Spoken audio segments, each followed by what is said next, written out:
Welcome to my kitchen, my life. After retirement, this is what I do most of the time. So, today I'm going to bring a recipe of a soup that we perfected over the years. And my family, my grandchildren, her friends, his friends, they just love this too. I make it about 2 to 3 times a week. The ingredients I'm going to use today, let me show them to you. A pot full of water. Don't get scared to use water. We're going to use plenty of water. Pot full of water. And these are my peels that I talked about earlier that, are the leftover peels. Not more than 2 days old. We can't use more than 2 days old. Now, here is what I'm going to put in the stock. Half a large onion, about 1, 2, 3, 4, 6 cloves of garlic. You don't need to peel the garlic. And then a stick of ginger, like 1 inch or inch and a half, won't matter. Some cut celery, some cut scallions, carrots, and then we have the meat. Now these are the bones that I'm using. You can use these bones, and if you have ordered a chicken before last night or like that, you can use the chicken bones. And the meat I use is separate for the finishing. This is for the finishing. Then these are the vegetables that we will do at the finishing. I'll explain later. And here is the spices I'm using. No spices, just bay leaf, rosemary, thyme. Now, if you have sage at your home, you can use that. I didn't have it, so I'm not putting it today, but you can use it. So now we start making our stock. The water is on the stove. Now what we do is, first and foremost, we put all our peels in it that we had saved up. Then we are going to put the 1, 2, 3, 4, 5. Water is boiling. We put in our peels and leftover vegetables and whatever we had. 7 cloves of garlic. You don't need to peel the garlic because the garlic will be in the soup.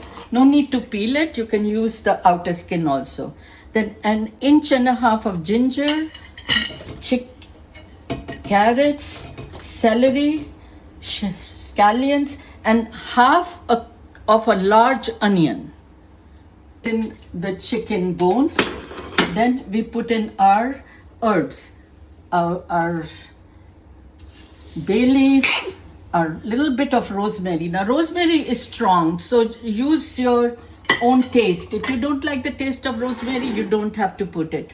And then I put some thyme. Thyme is a must. That gives a strong taste.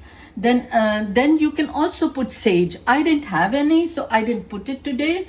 So, but if you have it in your kitchen, please use it. A good teaspoon of salt goes in there. For now, that is enough. But later on, you can add salt to your taste, because if we put more, we have no way going back. So I'm very cautious on the salt. You can add it later on. And this is the stock that we are going to do. And it has to now at least boil for an hour. So while our stock is boiling, let's cut the finishing ingredients. The next step now is our stock is boiling. We need that to boil for at least 1 hour for everything to be cooked properly. And in the meantime, we prepare our finishing vegetables and meat and whatever we are going to add at the finishing. So here I have, and I want to give you a little history about my soup.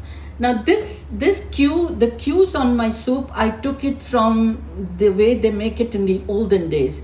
In the olden days, they didn't have spices. They just took everything that is from their garden and cooked whatever they could find. So that's why my soup only has herbs and natural ingredients, nothing else. So now what we are going to do is we are going to cut our ingredients for the finishing.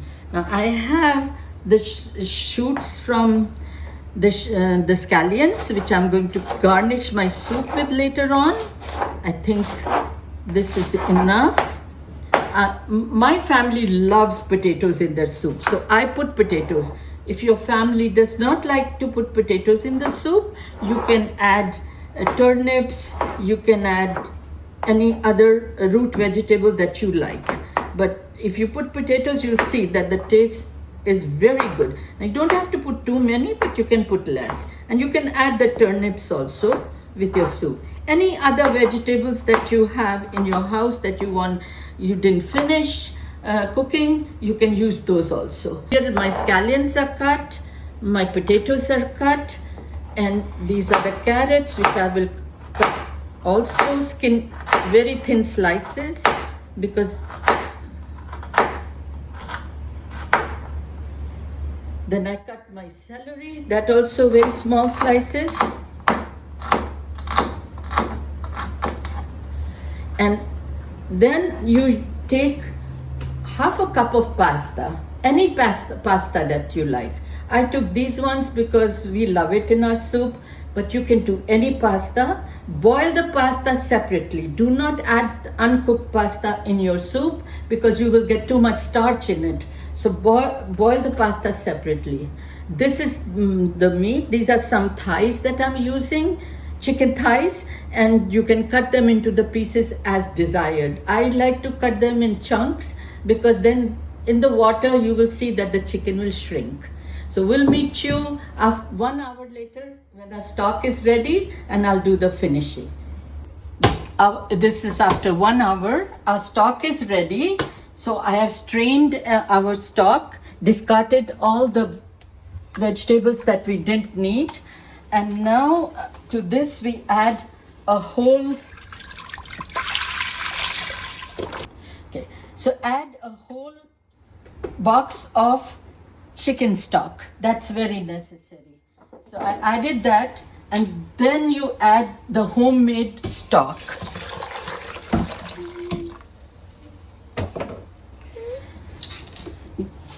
At the homemade stock, we are going to put our carrots, our celery, our potatoes,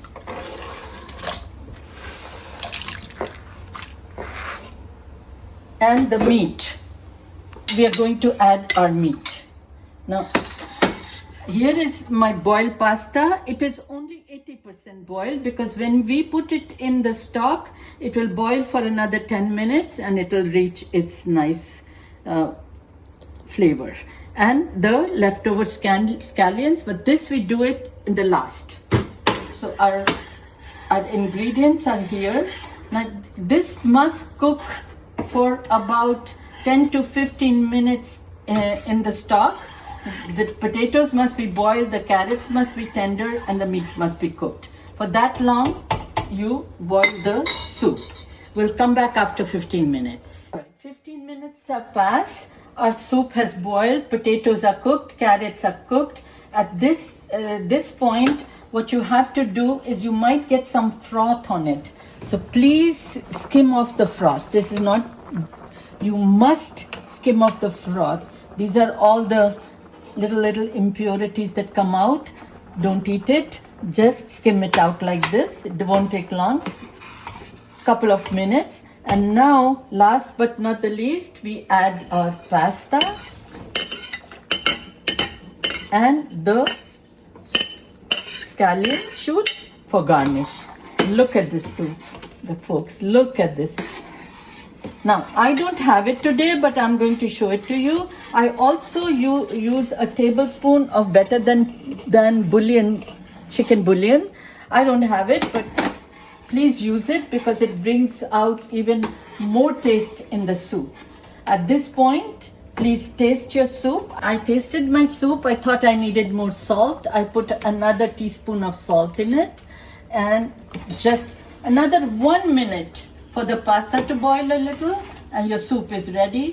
And after a minute, we are going to plate the soup and we'll see how it's come out. Hi, here is the finished soup. Look at it. Look at all the vegetables. Beautiful. And look at the color of this soup. Everything so nice and fresh. Now we're going to plate it and taste it.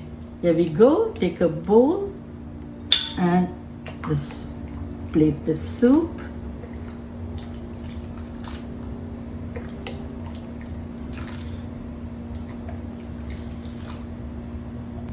Look at this soup. It is so tempting. And then you can complement it with your choice of crackers. I just took the club ones. I like them. But now let's taste our soup. It's nice and hot. Really good. If you make this and you like it, please smash that like button for me. Thank you. That's it today. Bye from my life, my kitchen. Please subscribe to my channel. It gives the encouragement to all the folks who are helping me. Thank you so much.